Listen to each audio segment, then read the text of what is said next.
So today I'm going to go ahead and give you some notes on graphing a linear inequality. So what I'm talking about is if you look at these problems, they look just like you are going to try to graph a line. The only problem is they don't have an equal sign. They have an inequality symbol in them instead. So there's a couple short steps that we take in order to do this. Our first step that we're going to take is deciding what type of line that we're going to use. This is very similar to that deciding if you should have an open circle or a closed circle on your number line. Open circle being less than or greater than, closed circle less than, greater than, or equal to being the solid circle. So in that case, and when we're trying to decide which line we're making, the solid line is the line that we're talking about greater than or equal to or less than or equal to. So remember, those are the symbols that we use to talk about this. If there is a line underneath here, then that means that we're using a solid line. A dotted line would be when we're talking about greater than or less than. Okay, so that's your first determination. So if we go back to this problem that I have right here, I am going to use a dotted line. It is a dotted line because we are using a greater than symbol, okay?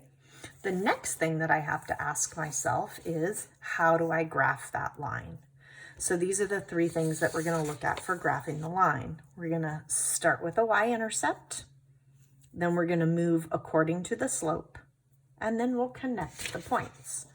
So if you look at this problem that I have, I'm gonna start at the y-intercept, which is +4, and I need to have my slope is -8/3.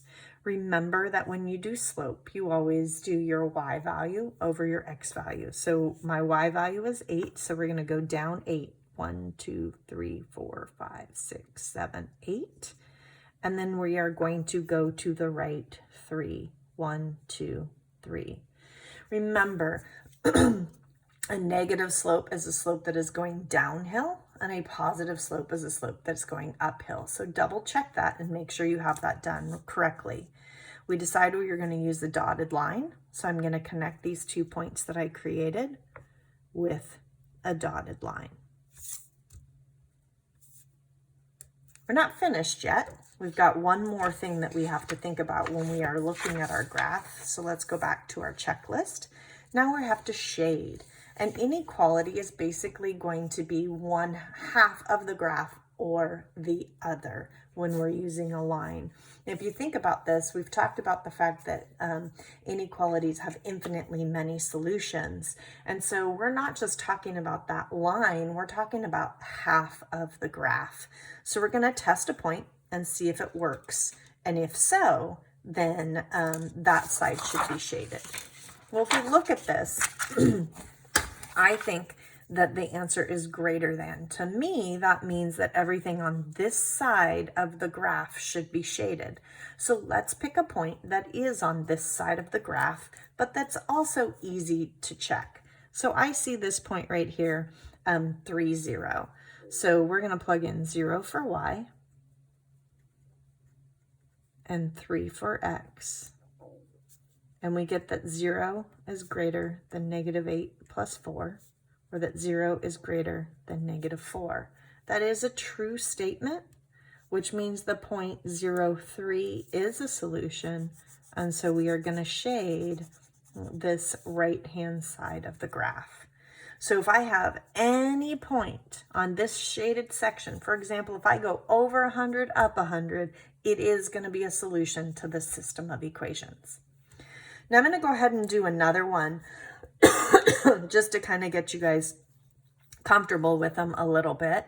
And I'm going to go ahead and do question number 4. This is not the worksheet that I've given you. It's actually a third version of the worksheet. You guys will have a total of 16 of these graphs that you are going to need to graph, and I will include the answers with them. Okay, so what I'm going to do right now is I'm going to do number 4. I'm going to go back to that list. The first thing I have to do is decide what type of line it's going to be. Again, this is going to be dotted because it is less than, not less than or equal to. I'm going to graph my line, which means I'm going to start at my y-intercept, which is 0, 2, and my slope is positive 3. So I'm going to go up 3 over 1. I have room in this graph to actually also go down 3 over 1. And you guys know me, I always like to put extra in my graph if I can, extra points to make my graph more accurate. Now I'm just going to make that a dotted line. Remember my arrows at the two ends. And this says that y is less than 3x plus 2. So to me, I want to be less than the line, which makes me think I'm going to be on this side. So let's pick that point 0, 0 and see if it works. 0 is less than 3 times 0 plus 2. We're checking 0, 0.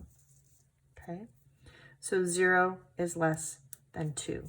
That's a true statement, which means 0, 0 is a solution, which means this side of my graph should be shaded.